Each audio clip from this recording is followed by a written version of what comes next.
celebrating the best new music from around the world. Welcome back to hour number 2. This is A State of Trance with Ruben de Ronde. Hey, what's up? My name is Ruben de Ronde and welcome to a new A State of Trance podcast. And I have an absolute legend in the studio, Thorsten Stenzel, aka York. How are you doing? I'm good. Hi, Ruben. I'm doing very great because you're here in the studio. You already signed some of my vinyls. Look here, exactly. No Man's Land. Yeah, this is not the biggest hit from DJ Sakin, but it's the second one. It's like one. the second biggest. One. Yeah, exactly. And then I was telling about this. I was Fields of Love, ATB, your collaboration. And this is one of my personal favorites. The Reaches of Civilization. Civilizations. I remember. I think this was on In Search of Sunrise. Exactly. It was the first one on the first In Search of a Sunrise, which was quite an honor nowadays. So many years later. Back in the days, those CDs sold a lot, I think. Yeah, it was huge. Yeah. Anyways, let's go back to the beginning, because in these podcasts, I always love to dive a little bit deeper into the history of the artist that's here in the studio. Mm-hmm. And we have some fan questions as well. And the funny thing is that I think we could talk at least 4 hours about the history of Thorsten Stenzel, or maybe even more, because some of the artists that are here in the studio just have a career of, let's say, 3 or 4 years. But yours is a little bit longer, isn't it? Yeah, I didn't count exactly, but I think it's 33 years. And I have over 700 releases.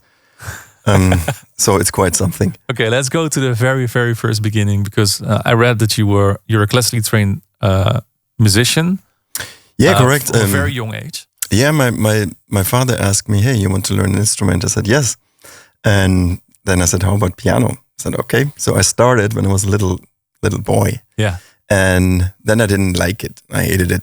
And then he forced me. No, I hated it. I basically didn't enjoy all the practice. Okay. So I wanted to play it and then play immediately, but of course it doesn't work. So my father forced me to play, and I thank him for that. I mean, until today, thanks God he did that. At what age did you start playing piano? And I was 5 years old. 5 years old? Yeah. And you were expecting, I sit down behind this beautiful thing with the white and black keys, and I should play this straight away. And it doesn't work like that. And I can play Beethoven straight away. And it was funny because I couldn't reach the pedals because it was so small. Yeah. So I was super excited to get big enough so I can play with the pedal and reach it. Sustain notes. Exactly. Okay, and so you started playing piano. But I have to paint the picture here, because this is a long time ago. This is far before any dance music was played on the radio whatsoever.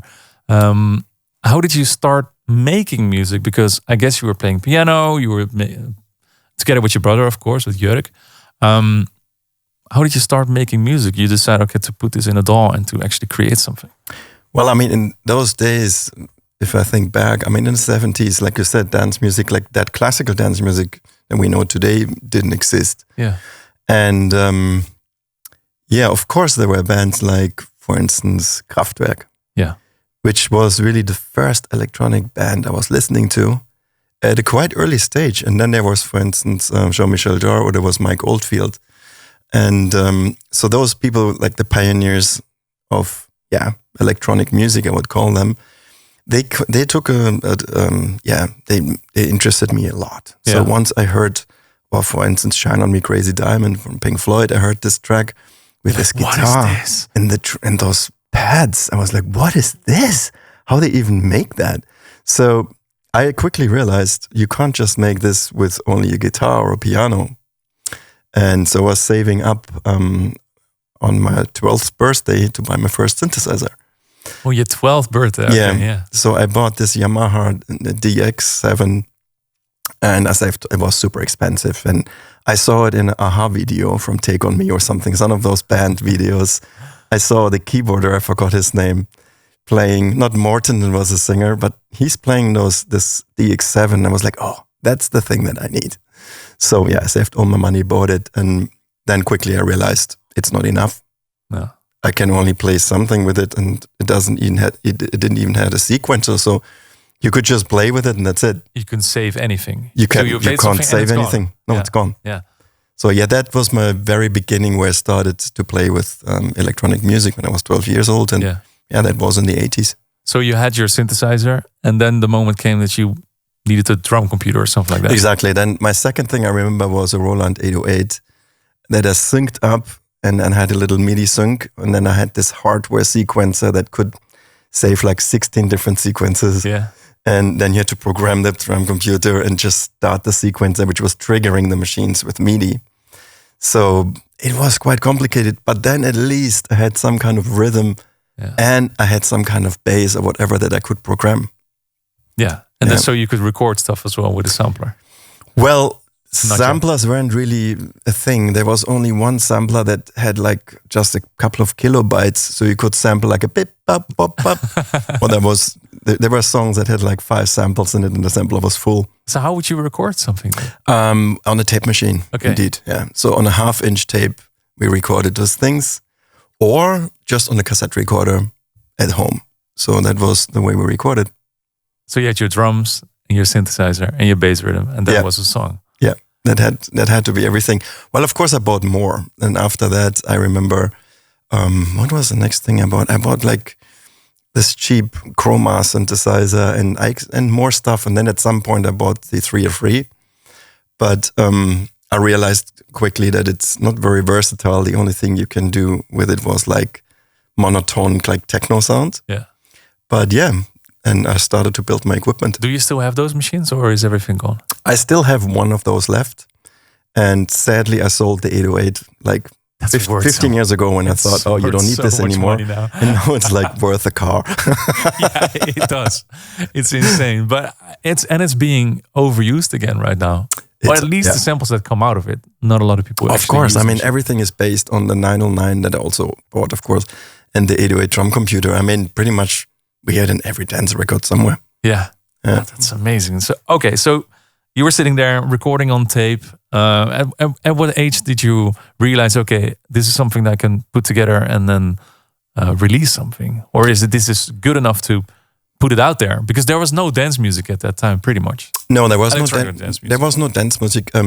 I remember Sven Fate did this electrica salsa, ba ba ba ba, and I thought that's pretty cool. I mean, those were like the first tracks out of Frankfurt that I realized that are going in this direction. But even for Sven Fate, that was like commercial pop music. Yeah. That kind of sound, we all know him later for, that techno that was not there and wasn't developed. So yeah, I started to be better. I sampled Kraftwerk and stuff like that. And on one thing, I remember that. And I had then a sample I was watching, which was a 700 with this funny floppy drive with like a wobbly floppy. It wasn't even something you can grasp. It was like this. It was not the 1.44 megabytes. It was the one before. It was before. It was this flexi drive, like weird magnetic thing.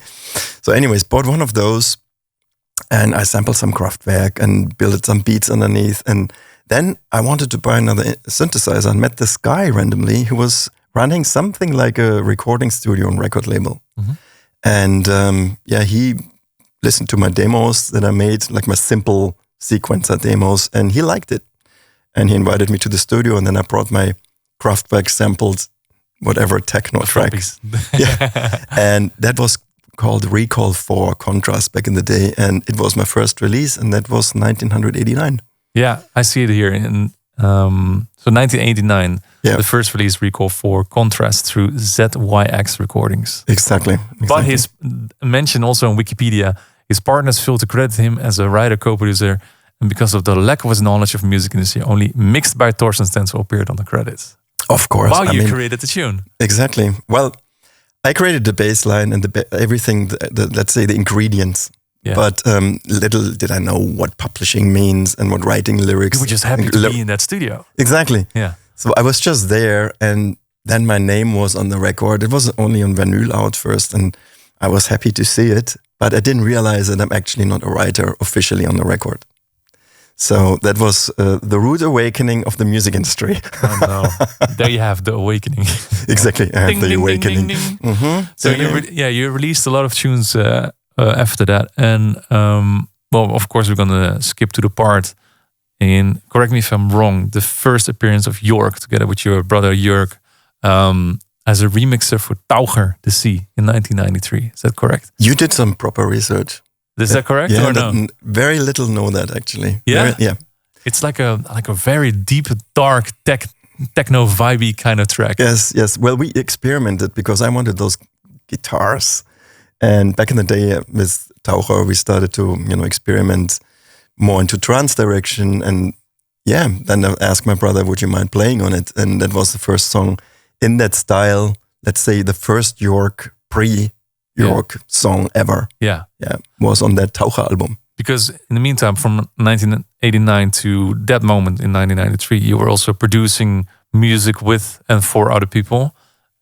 You were also part of one of the most iconic songs, the Ayla, right? Yeah. I mean, that I produced, Ayla, I think, about exactly. I had about 15 DJs I was producing. Yeah. And one of them, let's say the partner I collaborated the most was DJ Taucher. Mm-hmm. And we got this demo, and I really liked the vibe, and was a really nice guy, Ingo Konzi, who made it. And I met him before, and then we gave it a treatment, but we changed everything. And then suddenly I had this idea to chop the melody like this. I used my Nord lead, just a simple wave, a saw wave, and played this and played it like that, and that became in that year definitely my biggest club hit. That's one of the tunes that keeps on coming back. I play it. The funny thing is, there's a new remix of Helsloot and Jochem Hamerling. I play it every single set. That's crazy. I do it right now. It's not even released. I'm not sure if it's going to be released or cleared, but it's as soon as there's a point in a track, it's quite deep. But that for the first time it comes and then it goes on again. Yeah. But the moment when that melody kicks in, people are like, we know that. We know that song. We heard that before. Yeah. That's amazing. Okay, let's go back to the other sides of things, because you were making music, and one of the things we talked about earlier as well of the show as well is that one of the things that I really respected about you, maybe that's something that you learned out of the first things that happened in your career, that you were listed as a mixer instead of writer, co-writer, is that you started your own label. Yeah, because well, first you were an A&R label of the label Crash Records. Correct. So I met someone who had more experience in that field, and he said basically, how about we create a platform for you so you can do anything you want and release it, and you become the A&R. If you hear something you like, you can sign it. Yeah. And for me, I mean, I was maybe 19, it was like, wow. All this freedom. All this freedom, and I can run a record label. That was so exciting. I was finishing school at the same time. Yeah. And that's how it started. And then funny enough, the very first release on this label became then a huge hit in the Netherlands, and in Italy it was Nuke Nana. Nana. Oh yeah. Went number 3 in the Netherlands, and suddenly we went to Hilversum playing in some TV shows and stuff, and it was ridiculous. That is amazing. Yep. And it was also when, I guess, in the Netherlands, when hardcore became really massive. Too Limited was having fantastic times. You had 24/7 and those kind of acts. Yeah. One rapper and one singer. Exactly. There was a time that song was a hit. Exactly. As well. It was the same time. And I remember we sampled a little bit from James Brown. What is it? James Brown, is that? Not this one? No. Yeah. I James think Brown. LA Style. Yeah. LA Style was a project. So there was some kind of synth I was stealing. But it was only 2 seconds. And I remember putting that in there. Yeah, and exactly. It's royalty free. Yeah. But I learned that this guy is also Dutch, so he obviously heard his own sample a lot on our record. Hey, sometimes you just gotta. And also in 1995, you bought the rights to the label Planet Love Recordings. Yes. Which is still here and which is still your flagship. It's still my flagship. It's still my home base. And because I realized quickly that, I had to split the sound, and Crash Records was, techno, harder, darker. Yeah. And we even had some like 160 BPM tunes with crazy dominator in it and stuff like that. Yeah, this was like the early rave sounds exactly. that are back right now, and they call it techno. It's back, yeah. It's an incredible journey. Anyway, so that sound, I had to split it, and then Planet Love Records was funded by me to start, a new sound that is more melodic. Mm-hmm. I think we didn't even give it a name back in the day. Maybe we said trance, I don't remember exactly, but It was definitely the time before shortly IQ Records and those super cult labels started out of Frankfurt, and then Hard House Recordings with Sven Fate started, and that influenced me, but I didn't want to send my demos around. So I said, no, I don't want to do that. I want to have my own platform, and we created the label. This was the start of Planet Love, That the was the way it start. is right now. Exactly. That's amazing. So I respect it a lot that you decide to be like, okay, I don't want to shop this around. This is my thing. I want to focus on this, and this is my little baby, and I'm going to keep everything where it is. Yeah, because also in the back in the day, you have to imagine it was maybe the same. I don't know. It's the same today. So the A&R, even if you send it to another label, he will tell you, oh, can you take that hi-hat down? Yeah. I don't like the voice. Can we change the singer? But you're like, no, that's the vocal that I want. Yeah. So they started to talk into my production. And I think I had that a couple of times. And then I said, no, I'm not going to do that. This is how I want it, and this is the way we release it. So on one side is a bit of narcissist, and being a little bit stubborn. No, it's an artist that wants to stick to the art that you create. That's what it is. Exactly. That's really what it is. And you don't go to a painter and tell them, oh, can you paint the sea a little bit more blue? Especially if you're an experienced A&R manager yourself, so you actually know what's supposed to be there. Yeah, and there's funny stories that happen actually around this whole label. Like, songs that are released on the label that became huge records later on. And I had to release them first because none of the labels would understand that song or they would see the potential. No. Yeah. Because, that was a new sound. It didn't exist. Yeah. What was it like before we're going to dive into the York part, I'm very curious. What was it like in those times that you were bringing that to the radio? You're like, hey guys, this is dance music. The kids are loving this. And these people are sitting there like, no, we're going to play. This is 93, 94. So this is the time where Nirvana came with their albums. And who else was there? The Offspring, for example. And Too Unlimited. Techno. Yeah. Which was super embarrassing. Yeah. What was it like to bring a track like that to the radio back then? Well, the radio was not very, let's say they weren't very enthusiastic about it. No. But in the clubs, it was working. So they had to play it. And of course, they did some remixes. They hired some remixes, like back in the day for the Nana record, it was Digital Boy, and he made some remixes for the Italian market. And so everybody was doing a little tweaking a little bit, making their own version. Yeah. So it became more radio friendly. But originally, it was really just a club track made. Like it was a 6 minutes 50 club track, so not even a radio cut we had. Yeah. Yeah. And the funny thing is that also painting a picture for people that are listening right now and they're growing up in music, like every territory, every country had a different scene, different sounds. So when we jump into the next chapter where you actually start York, you would have Paul Oakenfold, Judge Jules, Scott Bond in the UK creating a sound. You had Belgium, you had Mike Push, Airwave, Yves de Ruiter, they were creating their own trance sound. In the Netherlands, you had Ferry, Armin, Vincent de Moor, Tiesto. And then in Germany, there was Talla, there was Taucher, there was Blank & Jones. I shouldn't forget anyone. Cosmic Gate were doing their thing already as well. And there came you. You guys were shaping up a new sound in Germany as well. In 1997, you started York with. Yeah. Well, I mean, we always had our own ways because you have to imagine like those long breakdowns.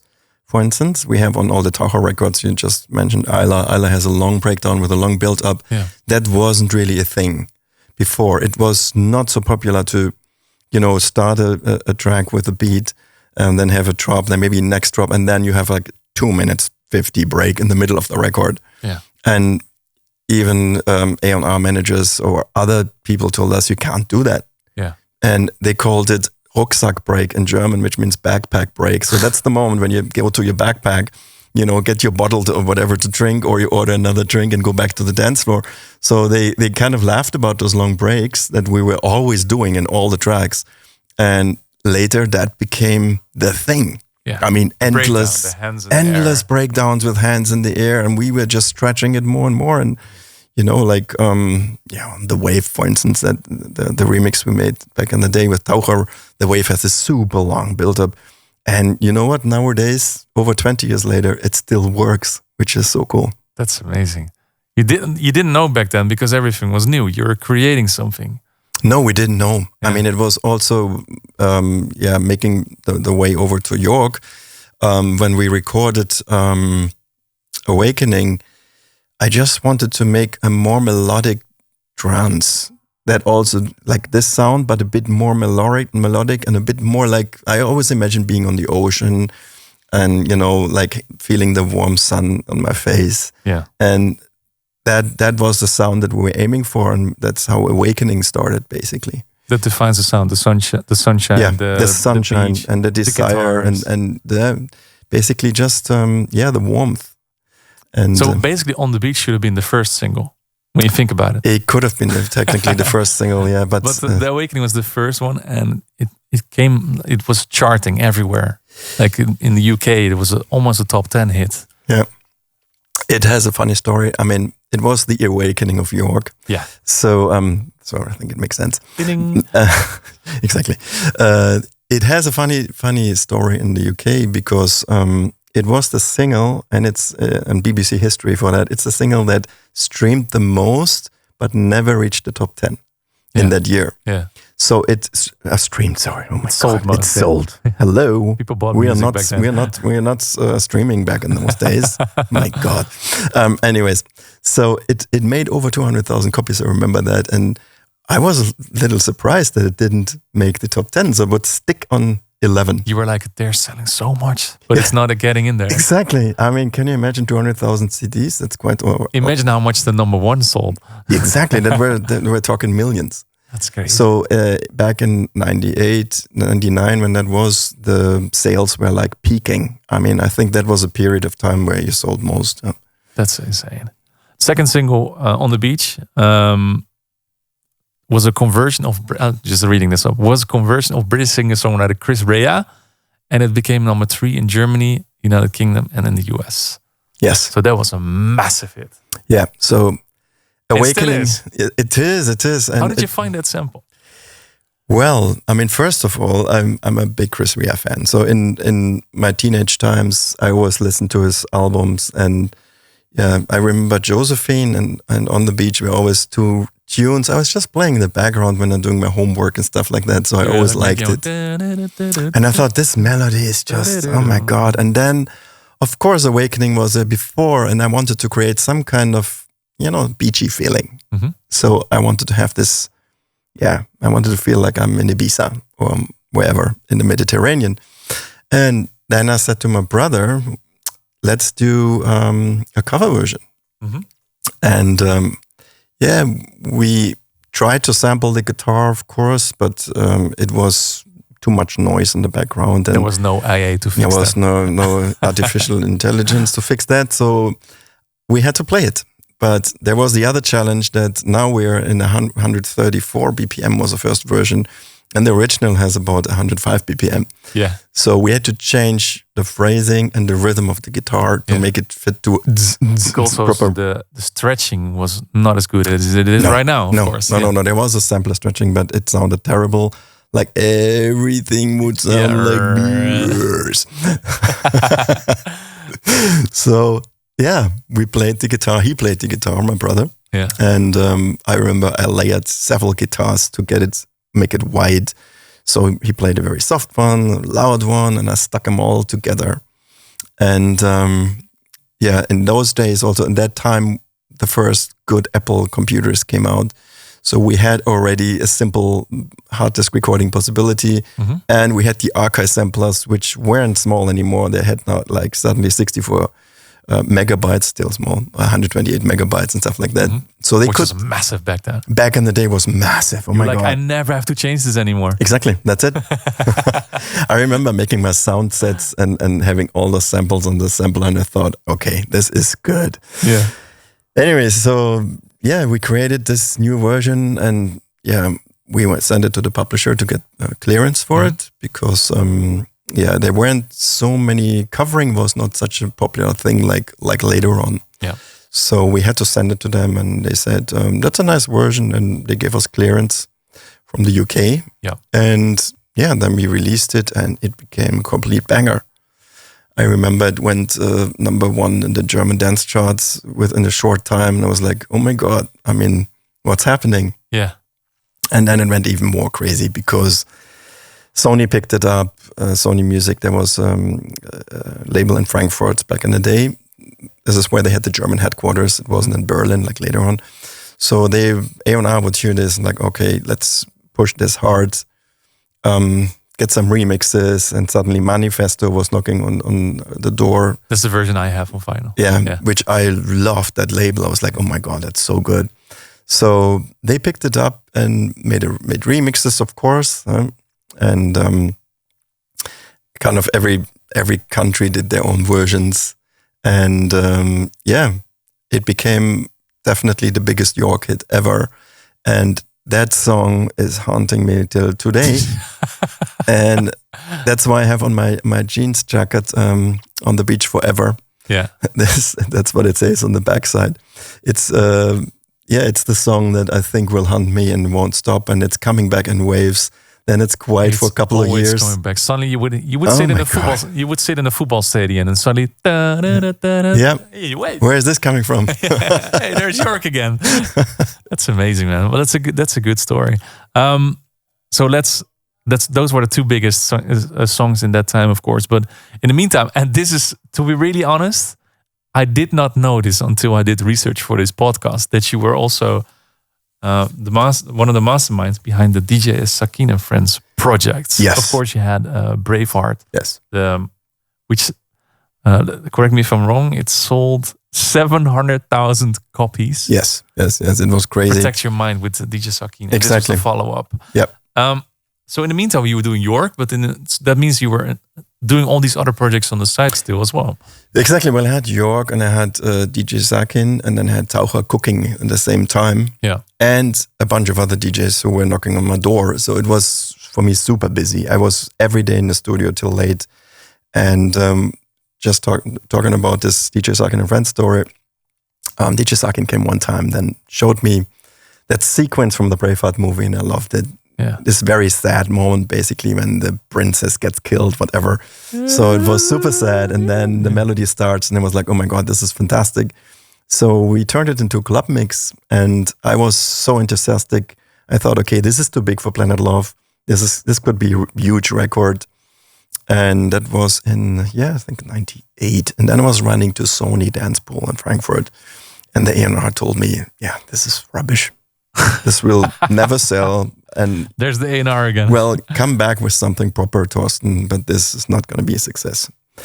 Then I said, like, damn it, I think this is amazing. So I released it on Planet Love. We're pressing quickly a couple of 100 vinyls. Yeah. Put it out just to test the distribution, just to test the water. And then it took an incredible year to play through the clubs. And after a year, I could hear it in every club in Germany. Yeah. And then we suddenly saw the vinyl sales going up massively.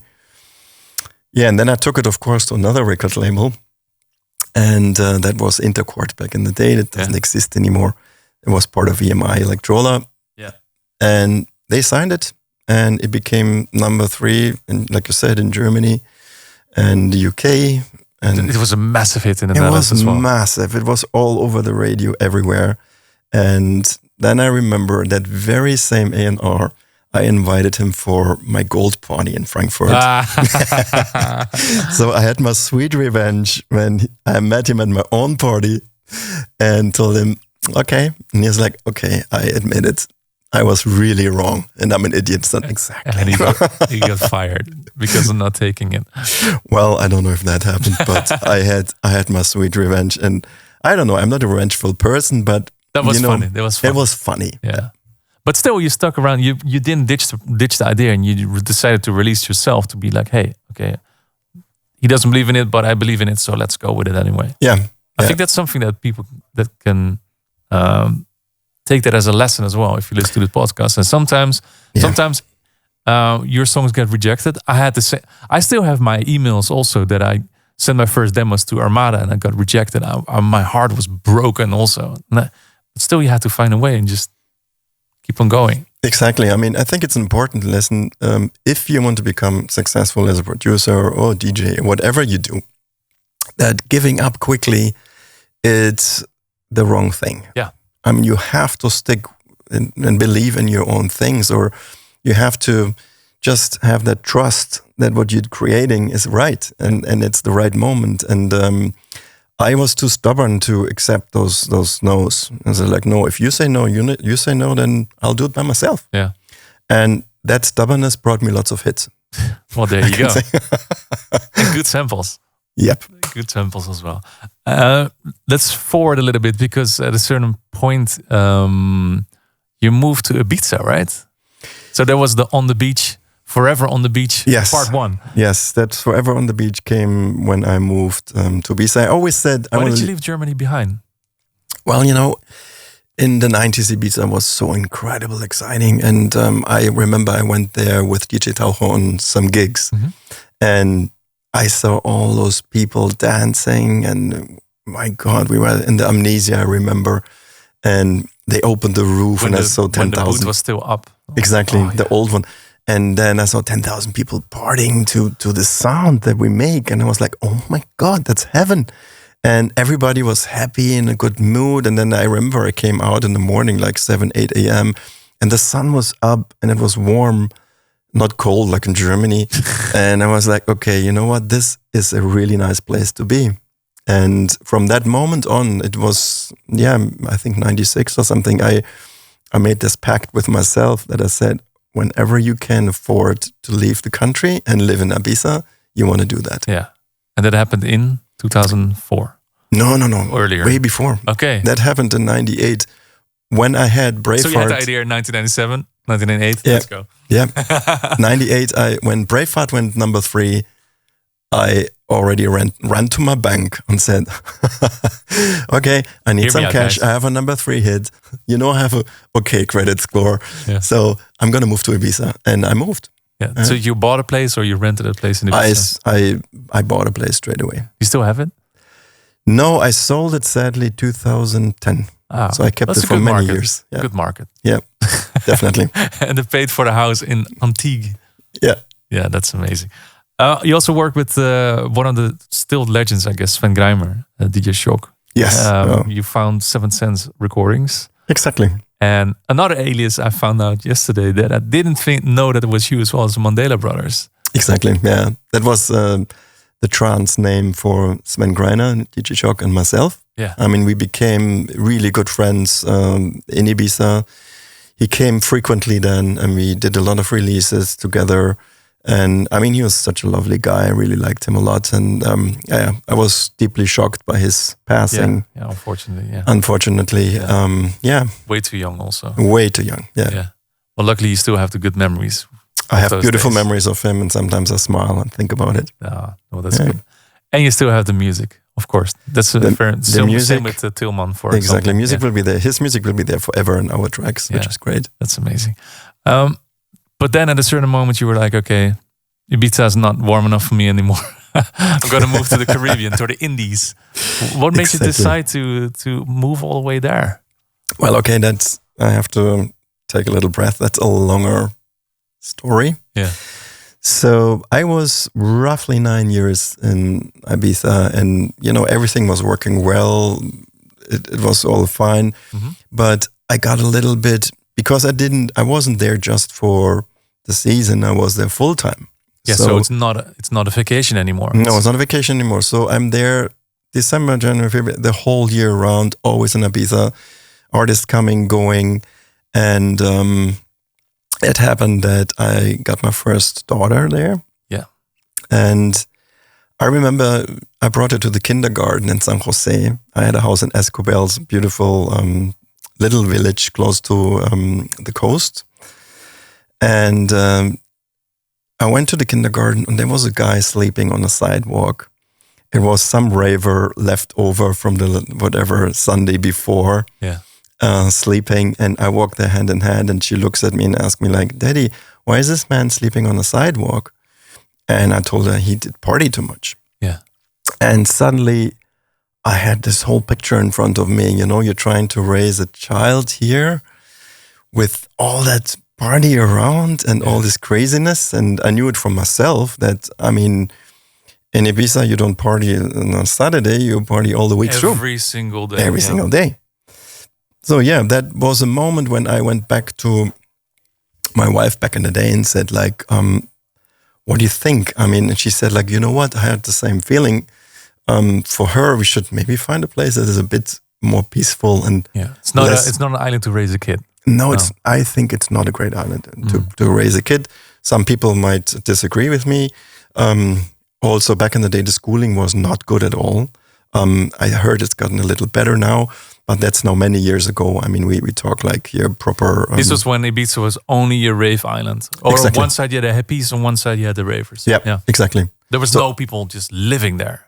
It was wild. It was really wild. Also, it's now so much more controlled and everything. No social media and is more sorted now. It used to be a wild place. Anyways, so I'm going to the harbor. I had a boat back in the day in San Antonio, so I'm going to the harbor.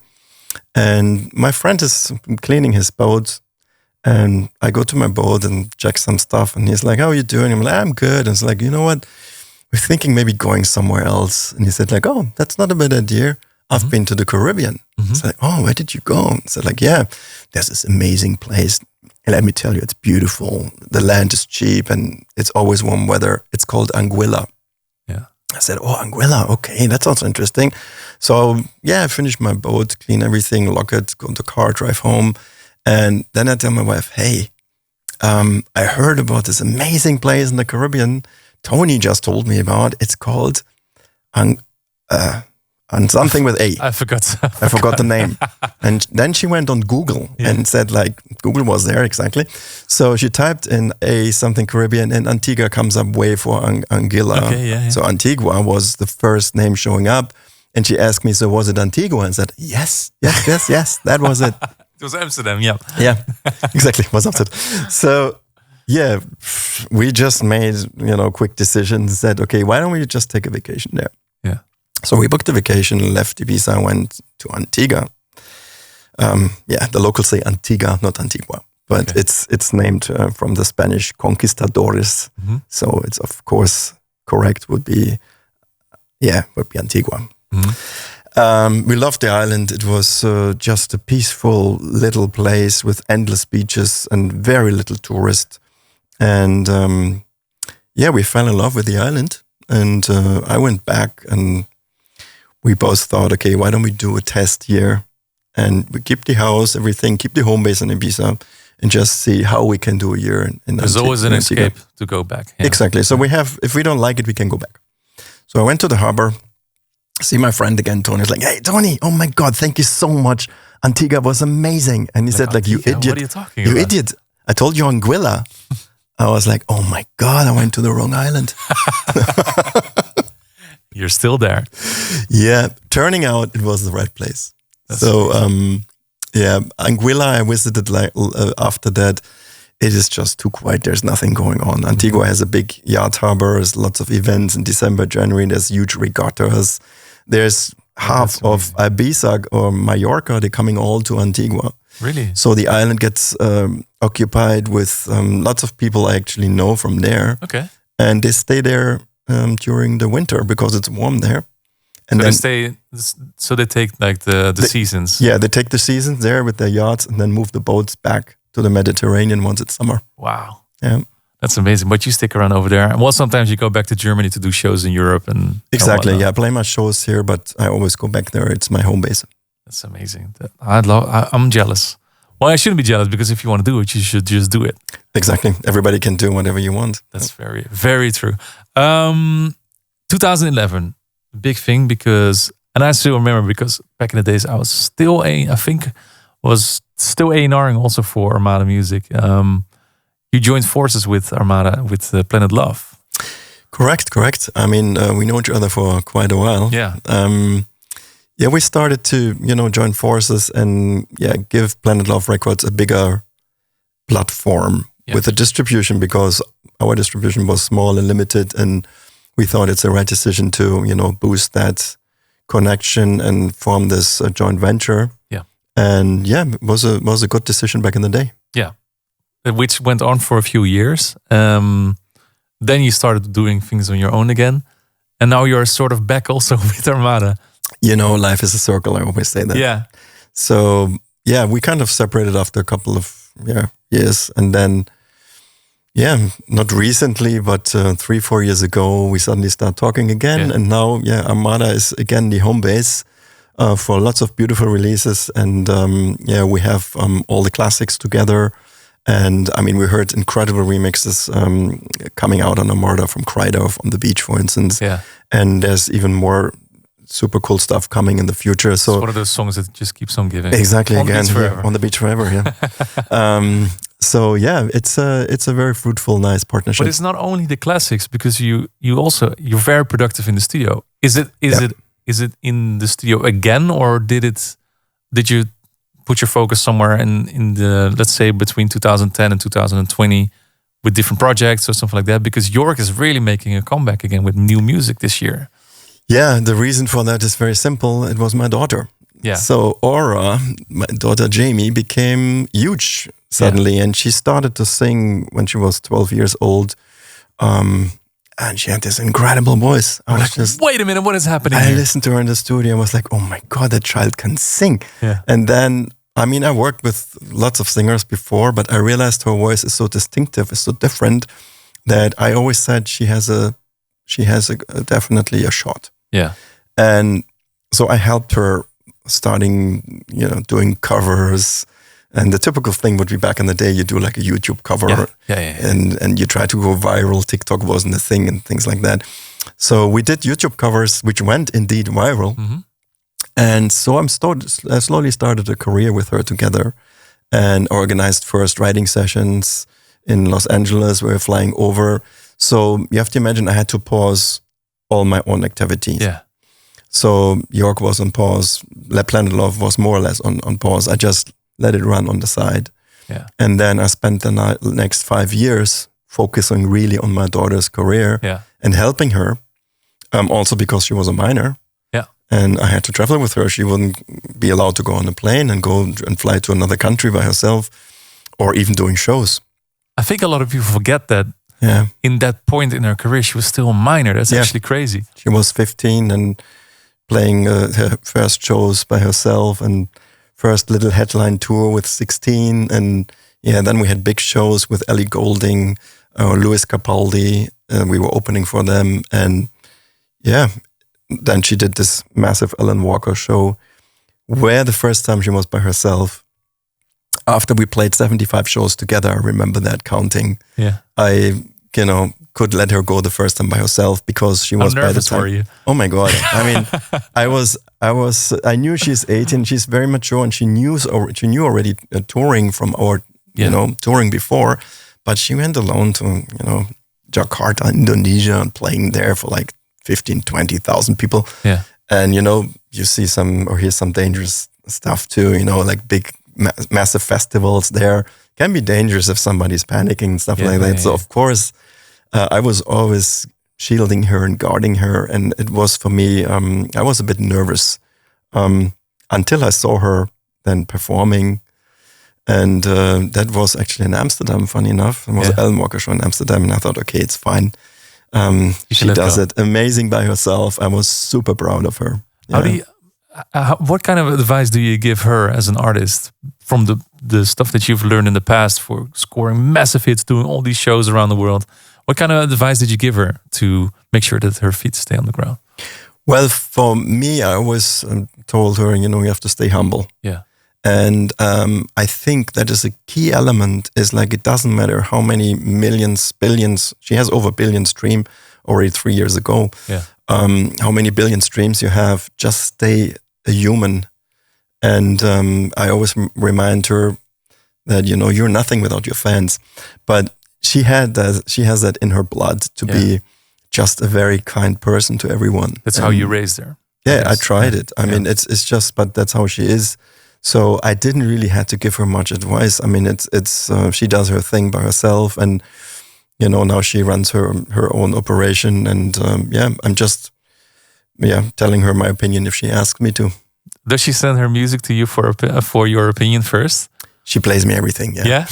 Yeah. Do you reject some of her stuff also? You're like, you should do this or you should do that. Actually, she's so freaking creative that she surprises me every time. Like, and she's not particular. Does she inspire you also? Yeah. Yeah, I think we inspire each other because she's so wild with her style, and she would put like a break drum and bass beat suddenly in a track, or she has this super electronic beat singing on top, or then she has just a piano and some weird atmospheres in the background and just her voice shining on top. So you can't really nail her down to dance music, and it's just, she's a real artist. Yeah. Yeah. That's amazing.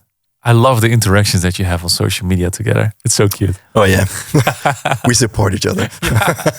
But it's in a nice way. Like the t-shirt you were doing with blah, blah, blah. She's like, where did you get that? Exactly. That's really cute, to be honest. Oh, you saw that? Okay. Yeah. I see everything. Don't worry about it. Okay. You worked with her also in 2023 together with ATB, ATB York and Aura, Highs and Lows. But one that's really stood out for me was Sehnsucht. Yeah. Sehnsucht. That's a song together with Purple Schultz and your daughter. That must have been a special one to write in German. It was super, super special for us because also Purple Schultz, I admired him, since ever. And we wanted to do something different. She only sings the bridge part there in all the choruses, but it was also the very first time she was singing in German. And it was an experiment, but we both said, we have to try new things sometimes. Yeah. And it was super well received. I mean, everyone, even Purple's older fans, loved it. And it went high up in the charts and also the video charts because we made a quite nice video. Beautiful video, yeah. And for us it was a success and one of our experiments that we like to do sometimes. Must have been weird for her because she didn't grow up in Germany to sing something in German. No. And funny enough, she speaks better English than German. Yeah. Well, it's not funny. And that's not funny because it's logical because she was raised somewhere else than in Germany. True, yeah. So she has a weird German accent when you talk to her? Or? She says sometimes weird things and like throws in different words. You're like, what? She would say invent a word that's half German and half English. And then I tell her like, hey, that word doesn't exist. It's not a word. Well, now it exists. Exactly. Last but not least, I also want to jump into 2024 because besides all the York things that you're doing, you also release a lot of music now as Torsten Tensel. Correct. Of course, the one that you played in the mix today, the rework of Did You Hear Me with Talla. Big shout out to Talla, amazing guy as well. Friday Night on Future Sequence. And of course, the York remix that you did of Interstellar. Luckily it worked. We had some technical issues when you wanted to play it. Oh my God. Yeah. That's the funny thing is that people don't see it, but we can talk about it here. Yeah. That you wanted to play the track, but the DJ said no. Yeah, the player stopped working and said like track locked and all kind of weird commands, and suddenly I couldn't move it anymore, so it was stuck. Never seen that before. And I've never had that before, so it was just like, what the heck is going on? Yeah. But you have to try to smile and overplay everything. Is fine. The funny thing is that no one that listened to the mix probably noticed it, so don't worry about it. Yeah, I got really nervous. One track that I want to highlight also is the Mavazo. Yeah. You have a special bromance, of course, also with Steve Bryan. Yes. I think. Yes.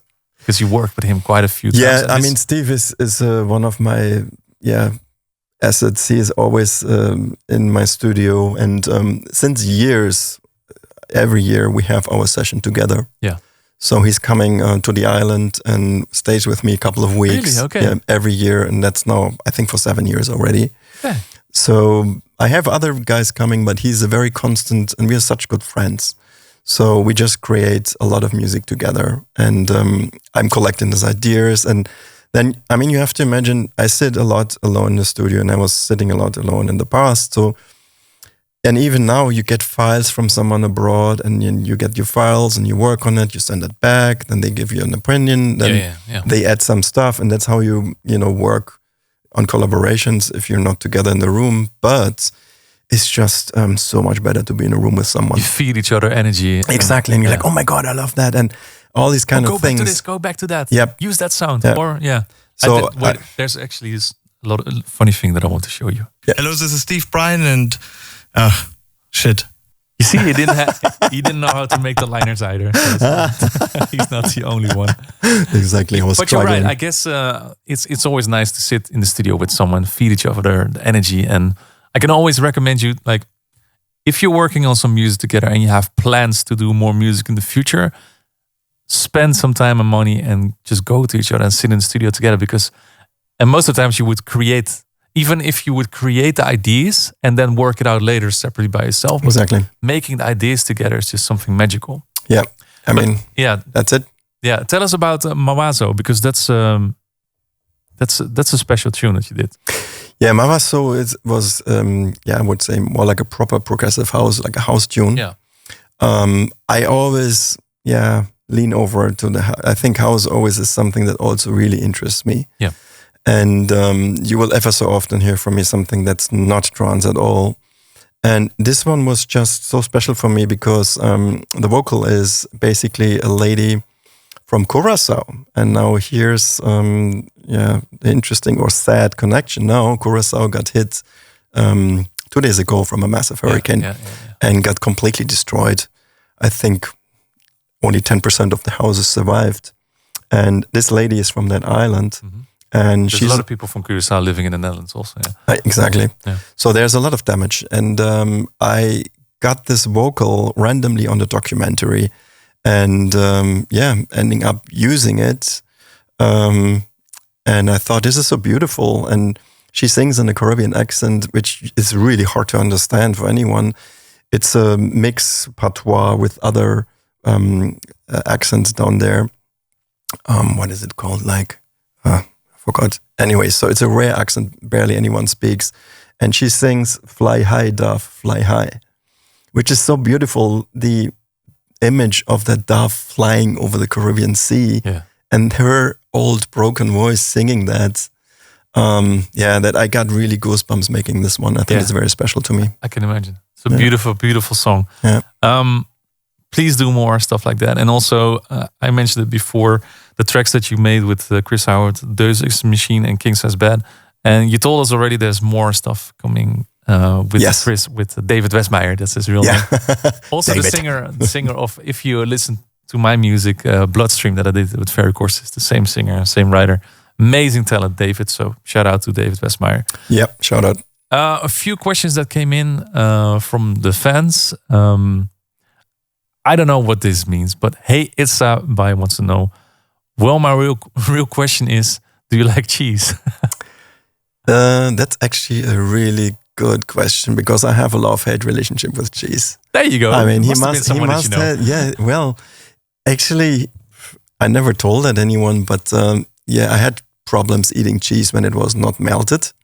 Okay, yeah. So once the cheese is like uncooked, when it's on a pizza or lasagna, it's I can eat it on the pizza, but once it's just like a slice of cheese and like, here, you have that. And I'm like, oh, no. Okay.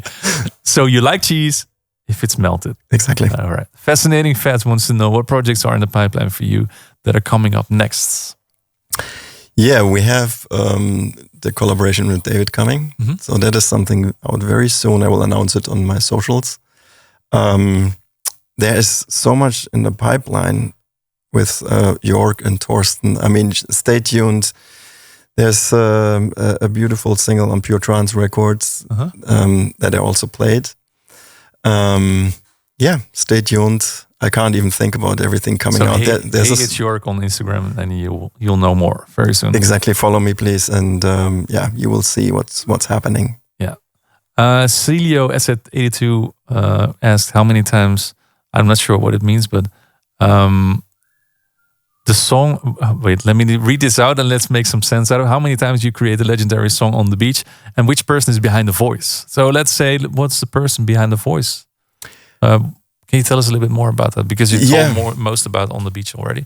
Yeah, that is actually a singer from Frankfurt called Sabine Heil. Okay. She never sang on a dance record. She did something like a Marlene Dietrich show, which is so weird. It's like she does something completely else. And I just heard her powerful voice. You're like, okay, that's her. Yeah, and I was this, on the beach. Like, okay, that sounds good. That's what I need. And invited her for a session and she sang all those parts that we still use today. That's amazing. That's answers all the questions that we were submitted that we didn't talk about that. Yeah, I think we could go on forever because I still wrote down as well. You should tell us more about your boxer. And Rosie, I love her. Yeah, and also because we have to address this because you're also a diplomat. Yeah, that is the funniest thing. Because you moved to the island, to Antigua. Yeah. And you're a German on the island, but then how did you become a diplomat on the island for Germany?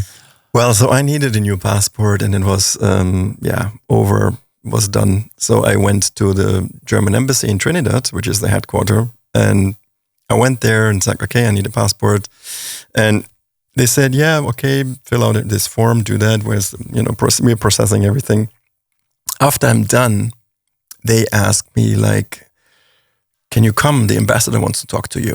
And I'm like, oh shit, I'm in trouble. Did I do something wrong? I'm not going to get my passport. And then he said like, don't worry about it. It's nothing bad. I was like, okay, good. So I went to his room and he said like, hi, blah, blah, blah. I'm the German ambassador. He's responsible for the whole region. So like 26 islands. All the Caribbean, yeah. All the Caribbean. I'm like, yeah, I introduced myself and we had a coffee together. And then he asked me like, oh, I have a problem. I don't know the opposition leader in Antigua, which is Gaston Brown. And randomly, I know him. Yeah. So I said, well, I know him. And funny enough, so I arranged a meeting between him and Gaston Brown because he wanted to meet the opposition. It's always custom to meet the leading party and the opposition party for all diplomats. So as an ambassador, you need to have relationship with everyone. Yeah. So he came, we had a dinner together, and suddenly I'm sitting with the prime minister at dinner and the German embassy on the table. You're like, what is happening here? And I was like, what is exactly happening? What are you doing here? And you're like on the beach. Exactly, and like anyway, so this was a serious political meeting, and they're talking about politics and stuff, and I kind of faded away after a while, and they just blubbered about all politics and stuff, and so the meeting went well, and then this man became our prime minister. Okay, the next election he won, and then I get a call from the embassy. So just one question: could you imagine representing Germany on your island? And I said, yeah, what do you mean? It's like, well, we're looking for a German consul running the vice consulate and representing us in Antigua and Barbuda. Okay. And I said, yeah, what do I have to do? And I was, of course, I had no idea from diplomatic work and what that involves. And basically they said, okay, you're responsible for every German citizen that is in distress on this island or islands. And I said, yeah, so I'm helping basically. Yeah. So I was signing up for it. I got appointed from Berlin, from the foreign ministry and from the minister back in the day. And yeah, that is a couple of years ago now. And it is sometimes quite busy. Sometimes it isn't. It depends on what's happening. But I have also a second assistant there when I'm not there, because we have up to 4,000 tourists per week in the season. From Germany? From Germany. Oh, wow. That's a lot, actually. Yeah. And then they get robbed. They lose their passports. They even die. I have to send home the dead bodies of people who pass away, for instance. Then I contact their families over the police. Yeah. If somebody loses a passport, you cannot leave the country. So I will make him a new passport. And so it's a variety of things where I have to help people. And that's a big responsibility, to be honest. It's quite some responsibility, and but I like it a lot. It just gives me a completely different view on life, doing this more administrative work and helping, and it's so different than my music. Yeah. But I enjoy it also. But this is something that I like to address sometimes in the podcast as well, is that to create music, the output, you need to get input. And you have to get that from somewhere else than sitting in your studio. So I guess dealing with these people, and they are on their vacation, but you get them in distress situations, that can somehow bring you input as well to get into the studio. Massive. I mean, just what I see there and the things that happened in the last years, you could just write a book about it. Maybe you should. It's ridiculous what people do. And if you, I mean, I could fill the next hour telling you stories about tourists, but we don't do that now. It's just, you're right. It's a big inspiration. That's amazing. Well, let's write down that next time when you're going to be here in the studio, we need to dive into that a little bit deeper. We'll do that. Well, we've been talking for more than an hour already, so thank you so much for answering all these questions and tell a little bit more about. And the funny thing is that I only touched like this much of your discography. We didn't talk about aliases and whatnot, so it's amazing to have you in the studio. And also, like I said, you're one of my favorite producers from the past as well, and inspired me to become where I am right now. So I want to thank you for that. And I'm looking forward to see you here in the studio again. Thank you so much, Torsten. Thanks for having me. All right, this is the podcast for today. Thank you so much for tuning in. See you next time. We're going to have someone from the US in the studio, Morgan Madison. If you have any questions for him, make sure to check his Instagram or write them down here in the comments. See you then. Bye-bye. Thank you for tuning in. Check all previous episodes on YouTube or your favorite podcast portal.